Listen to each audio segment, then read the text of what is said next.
പിണറായി വിജയൻ അനിഷ്ടകരമായ ഒരു കാര്യം ഇവർക്ക് പറയാൻ സാധിക്കില്ല. രാജാവ് നഗ്നനാണെന്ന് ഇവിടെ പറയാനുള്ള ഒരു കുട്ടി പോലും CPM-ൽ അവശേഷിക്കുന്നില്ല. പിണറായി വിജയൻ ഭരണം കാരണമാണ് ശബരിമല ഉൾപ്പെടെ മോഷണം നടത്തിയ, കേരളത്തിലെ ജനതയെ അങ്ങേറ്റം ദ്രോഹിച്ച, ഏറ്റവും ഏകാധിപത്യപരമായ പിണറായി വിജയൻ സർക്കാരിനെതിരെ ജനം വോട്ട് ചെയ്തു എന്ന് എല്ലാവരും അംഗീകരിക്കുന്ന വസ്തുതയാണ്. പക്ഷെ CPM-ന് പറയാൻ പറ്റില്ല. കോൺഗ്രസിന്റെ നേതൃവൈവിധ്യം എന്നതിനെ CPM വലിയ തോതിൽ പരിഹസിക്കുന്നുണ്ട്. നിങ്ങൾ അതിനെ അങ്ങനെ പറയുമ്പോൾ, അതായത് ജയിച്ചാലും കൂട്ടത്തല്ലായിരിക്കും, മുഖ്യമന്ത്രി കസേരയ്ക്ക് വേണ്ടിയുള്ള അടിപിടി കാണേണ്ടി വരും തുടങ്ങിയ കാര്യങ്ങൾ CPM-ന്റെ സൈബർ മേഖലകളിൽ, ഇടത് സൈബർ മേഖലകളിൽ സജീവമാണ്. ഇപ്പോൾ അപ്രിയമായത് പറയാതെ പോവുക എന്നൊക്കെ പറയുന്നത് എളുപ്പമുള്ള കാര്യമാണ്. പക്ഷേ അത് നിങ്ങളും കേൾക്കുന്നുണ്ടാകുമല്ലോ.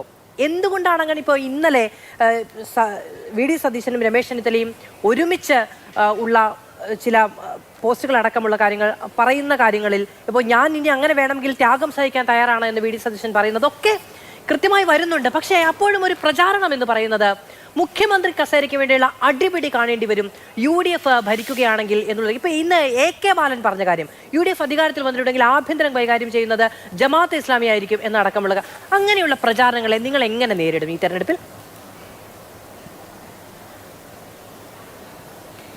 അതെനിക്ക് കുറച്ച് സമയം തരണം. കാരണം ഒരു കുറേ വിഷയങ്ങൾ ചർച്ച ചെയ്യപ്പെട്ടതുകൊണ്ട് അതിന് ഓരോന്നിനും മറുപടി പറയാനാണ് ഞാൻ ആഗ്രഹിക്കുന്നത്. ഒന്ന്, എനിക്ക് വളരെയധികം ഒരു ഹാസ്യാത്മകമായി തോന്നിയൊരു സംഭവം, നിങ്ങൾ ഈ കനകലു എന്ന് തുടർച്ചയായി പറഞ്ഞുകൊണ്ടിരിക്കുന്നു.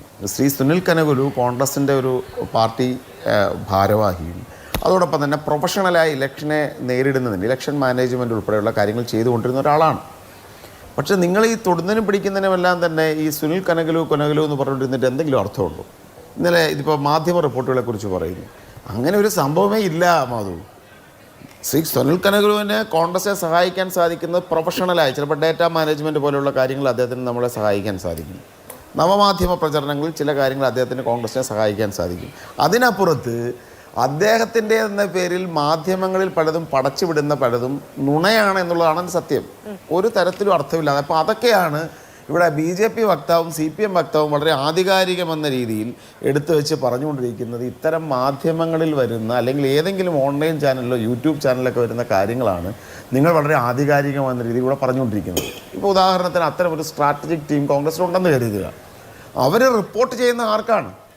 അവർ അഖിലേന്ത്യാ കോൺഗ്രസ് കമ്മിറ്റിയുടെ അധ്യക്ഷൻ റിപ്പോർട്ട് ചെയ്യും. K മുരളീധരൻ സംസാരിച്ചപ്പോൾ അദ്ദേഹം പറഞ്ഞത്, എന്നോട് ക്ഷമിക്കണം കേട്ടോ ഇടപെടുന്നതിൽ, അങ്ങനോട് സമയം ചോദിച്ചാണ്.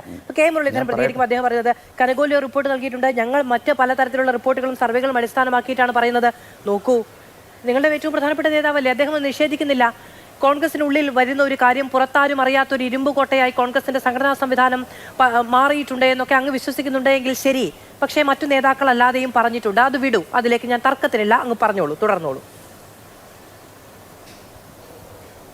അല്ല, അത് തന്നെയാണ് ഞാൻ പറഞ്ഞു വരുന്നത് മോദി. 200 പേരിനടുത്ത് പങ്കെടുത്ത ഒരു കോൺക്ലേവാണ് വയനാട്ടിൽ നടന്നത്.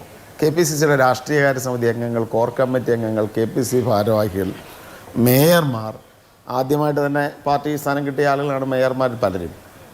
പിന്നെ അത് ജില്ലാ എന്ന് പറഞ്ഞാൽ കോൺഗ്രസിൻ്റെ ഒരു 200ഓളം വരുന്നൊരു നേതൃത്വത്തിന് മുമ്പാകെ സുനിൽ കനകലുവിൻ്റെ റിപ്പോർട്ട് പരസ്യമായി അവതരിപ്പിക്കുമെന്ന് കരുതിയാൽ എത്രമാത്രം രാഷ്ട്രീയമായ അജ്ഞത അതിനകത്തുണ്ട് എന്നുള്ള കാര്യം മാധവും തിരിച്ചറിഞ്ഞു നൽകി.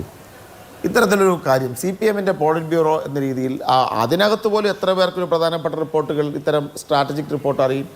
കേരളത്തിൽ പിണറായി വിജയൻ അല്ലാതെ ഇവിടെ നിൽക്കുന്ന ഏതെങ്കിലും സംസ്ഥാന കമ്മിറ്റി അങ്ങോട്ട് കാര്യങ്ങൾ ചർച്ച ചെയ്യുമോ എന്ന് പറയുന്നത് പോലെ ഈ കോൺഗ്രസിനെ ഒരു പ്രൊഫഷണൽ ഏജൻസി സഹായിക്കുന്നെങ്കിൽ അത് ഞങ്ങളുടെ ഡേറ്റ മാനേജ്മെൻറ്റുമായി ബന്ധപ്പെട്ട കാര്യങ്ങളിൽ, അതല്ല എന്നുണ്ടെങ്കിൽ മറ്റ് വോട്ട്സിങ്ങുമായിട്ട് ബന്ധപ്പെട്ട കാര്യങ്ങളിൽ അത്തരം കാര്യങ്ങൾ കൊടുക്കുന്ന റിപ്പോർട്ട് അഖിലേന്ത്യാ കോൺഗ്രസ് കമ്മിറ്റിയിലെ ഏറ്റവും ഉത്തരവാദിത്തപ്പെട്ട 1-2 ആളുകൾക്കപ്പുറത്ത് കേരളത്തിലെ കോൺഗ്രസിനെ തന്നെ എല്ലാവർക്കും ലഭിക്കുമോ എന്നുള്ള കാര്യത്തിൽ നമുക്കറിയാലോ, അങ്ങനെ ഒരു സംഭവമില്ല.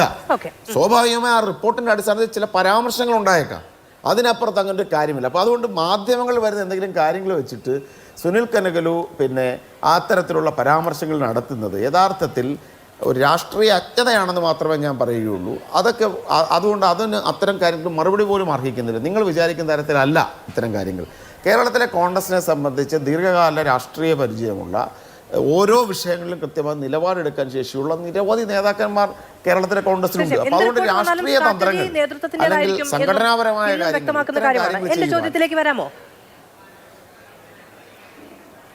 ഞാൻ കനകലുവിനെ കുറിച്ച് പറഞ്ഞിട്ട് അത് സ്വാഭാവികമായി പറയേണ്ട എന്താണെന്ന് പറഞ്ഞു കഴിഞ്ഞാൽ, ഇത് ചർച്ച കേട്ടുകൊണ്ടിരിക്കുന്ന ആളുകളെ സംബന്ധിച്ച് അത്തരം ഒരു തെറ്റിദ്ധാരണ ഉണ്ടെങ്കിൽ അങ്ങനെ ഇല്ല എന്ന് പറയാൻ വേണ്ടിയാണ് ഞാൻ പറഞ്ഞത്. അതിനപ്പുറത്ത് അത്തരം ഏജൻസികൾ എന്തെങ്കിലും ഉണ്ടെങ്കിൽ തന്നെ അവർക്ക് പ്രൊഫഷണലായ ചില സമീപനങ്ങളിൽ മാത്രമാണ് അവരുടെ പങ്ക്. അത് CPM ഉൾപ്പെടെ സ്വീകരിക്കുന്നതാണ്, BJP ഉൾപ്പെടെ സ്വീകരിക്കുന്നതാണ്. പ്രശാന്ത് കിഷോറിനെ ഉൾപ്പെടെ ഉപയോഗിച്ചത് നമുക്കറിയാമല്ലോ. രണ്ടാമത്തെ കാര്യം ഭരണവിരുദ്ധ വികാരം ഇപ്പോൾ നേരത്തെ പറഞ്ഞുകൊണ്ടിരുന്നത് കൊല്ലം കോർപ്പറേഷൻ്റെ കാര്യം ഉൾപ്പെടെ പറഞ്ഞു. കൊല്ലം കോർപ്പറേഷനിലും കോഴിക്കോട് കോർപ്പറേഷനും ഉൾപ്പെടെ CPMൻ്റെ കോട്ടകളായിരുന്ന സ്ഥലങ്ങൾ, ജില്ലാ പഞ്ചായത്തുകൾ ഉൾപ്പെടെ ഐക്യജനാധിപത്യ മുന്നണിയുടെ ഭാഗത്തേക്ക് വന്നിട്ടും ഭരണവിരുദ്ധ വികാരം ഇല്ല എന്ന് പറഞ്ഞാൽ അങ്ങനെ പറഞ്ഞ് ആശ്വസിക്കുക എന്നതിനപ്പുറത്തും മറ്റൊന്നും തന്നെ പറയാനില്ല.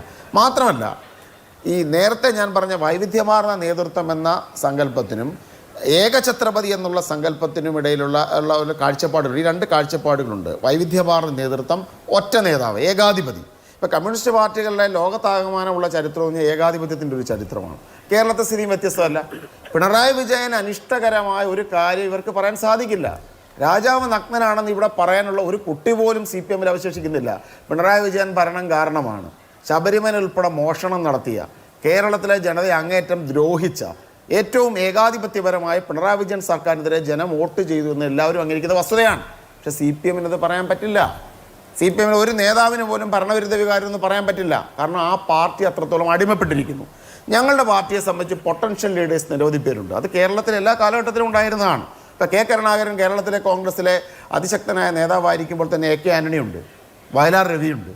അത് കഴിഞ്ഞ് ശ്രീ ഉമ്മൻചാണ്ടി വരുമ്പോൾ രമേശ് ചെന്നിത്തലയുണ്ട്. അത് കഴിഞ്ഞ് ഇപ്പോഴുള്ള നേതൃത്വം എടുത്ത് നോക്കിക്കഴിഞ്ഞു കഴിഞ്ഞാൽ നിരവധി നേതാക്കന്മാർ, KPCC president Shri KC Venugopal, VD Satheesan, Ramesh Chennithala, Shashi Tharoor, കേരളത്തിൽ നിരവധി നേതാക്കന്മാരുണ്ട്. ഇത് കോൺഗ്രസിൻ്റെ ഒരു ശക്തിയും ജനാധിപത്യത്തിൻ്റെ സൗന്ദര്യവുമല്ലേ?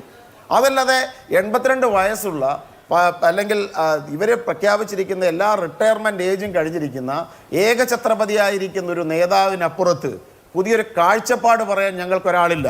അദ്ദേഹത്തിന് തുല്യം, അദ്ദേഹം സാർവഭൗമനാണ്, അദ്ദേഹം ഏകഛത്രപതിയാണ്, അദ്ദേഹം കരുത്തനാണ്, അദ്ദേഹമാണ് എല്ലാത്തിൻ്റെ അധിപൻ എന്ന് പറഞ്ഞു നിൽക്കുന്ന CPMൻ്റെ ദേശീയ ജനറൽ സെക്രട്ടറി നിൽക്കുമ്പോൾ പാർട്ടി ഓഫീസിൻ്റെ ഉദ്ഘാടനം പോളിറ്റ് ബ്യൂറോ അംഗം മാത്രമായിരിക്കുന്ന പിണറായി വിജയനെ കൊണ്ട് മാത്രം നിർവഹിക്കുന്ന തരത്തിൽ ദുർബലമായി പോയ ഒരു സംഘടനാ സംവിധാനവും ജനാധിപത്യ സംവിധാനവും നിങ്ങൾക്കുണ്ടായിപ്പോയി എന്നതുകൊണ്ട് നിങ്ങളുടെ ദൗർബല്യം. ഞങ്ങൾക്ക് നിരവധി നേതാക്കന്മാരുണ്ട്, ശക്തരായ നേതാക്കന്മാരുണ്ട്. ചിലർ ദേശീയ തലത്തിൽ പ്രവർത്തിക്കും, ചിലരെ സംബന്ധിച്ച് സംസ്ഥാനത്തിൽ പ്രവർത്തിക്കും. തിരഞ്ഞെടുപ്പിൽ ഭൂരിപക്ഷം കിട്ടിക്കഴിയുമ്പോൾ കോൺഗ്രസിൻ്റെ അതിശക്തനായ നേതാവ് കേരളത്തിൻ്റെ മുഖ്യമന്ത്രിയാവും. ഇപ്പോൾ കഴിഞ്ഞ ശ്രീ ഉമ്മൻചാണ്ടി കേരളത്തിൻ്റെ മുഖ്യമന്ത്രിയായിരുന്നു. AK ആന്റണി മുഖ്യമന്ത്രി, AK ആന്റണി മാറി ഇടയ്ക്ക് K. കരുണാകരൻ വന്നിട്ടുണ്ട്. അതൊക്കെ തന്നെ ഒരു രാഷ്ട്രീയ പാർട്ടിക്കുള്ളിൽ സംഭവിക്കേണ്ടതല്ലേ? അതല്ലാതെ ഒരു തവണ അധികാരത്തിലെത്തി 35 വർഷക്കാലം തുടർച്ചയായി ജ്യോതി ബസു ഇന്ത്യയിലെ ഏറ്റവും ദരിദ്ര സംസ്ഥാനമാക്കി ബംഗാളിനെ മാറ്റി, വിദ്യാഭ്യാസമില്ലാത്ത സംസ്ഥാനം, മനുഷ്യർ റിക്ഷാ വണ്ടി വലിക്കുന്ന, മതന്യൂനപക്ഷങ്ങൾക്ക് സ്കൂൾ പ്രവേശനം പോലും സച്ചാർ കമ്മിറ്റി റിപ്പോർട്ടൊക്കെ വ്യക്തമാക്കിയതാണ്. അങ്ങനെ തകർന്നടിച്ച് ബംഗാൾ പോയി. ഇതുപോലെ നൃപൻ ചക്രവർത്തിയെ പോലെയുള്ള ആളുകൾ വന്നിട്ട് ത്രിപുരയിൽ ഏകഛത്രപതിയായി ഭരിച്ചു, അവിടുത്തെ പാർട്ടിയും തീർന്നു. ഞങ്ങളങ്ങനെ ഏകഛത്രപതികളെ വിശ്വസിക്കുന്നില്ല. വൈവിധ്യമാർന്ന വ്യത്യസ്തമായ സ്വഭാവ സവിശേഷതകളുള്ള, ശക്തമായ തീരുമാനങ്ങൾ എടുക്കാൻ സാധിക്കുന്ന, സുതാര്യമായി സിക്കുന്ന, സൗമ്യമായി സംസാരിക്കുന്ന, ആളുകളെ കോർഡിനേറ്റ് ചെയ്യാൻ സാധിക്കുന്ന, വലിയ തരത്തിലുള്ള വിവിധ തരത്തിലുള്ള ഗുണഗണങ്ങളുള്ള ഒരു നേതൃ സമൂഹം തന്നെ ഞങ്ങൾക്കുണ്ട്. അത് ജനാധിപത്യത്തിൻ്റെ ശക്തിയും സൗന്ദര്യവുമാണ്. അതല്ലാതെ ഒരിടത്തൊരാളെ പിടിച്ചു വെച്ച് കഴിഞ്ഞാൽ പിന്നെ അദ്ദേഹം മാറുന്നത് വരെ, ജനം പുറത്താക്കുന്നത് വരെ അദ്ദേഹം മഹാനാണ്, മഹാനുഭാവനാണ്, എന്നിട്ട് 10-25 വർഷം കഴിയുമ്പോൾ പാർട്ടി റിപ്പോർട്ട് ഉണ്ടാക്കി അദ്ദേഹം ഏകാധിപതിയായിരുന്നു, അദ്ദേഹത്തിൻ്റെ അത്തരം പ്രവണതകളാണ് പാർട്ടിയെ തകർത്തത് എന്ന് പിന്നീട് പറയേണ്ട കാര്യമൊന്നുമില്ല.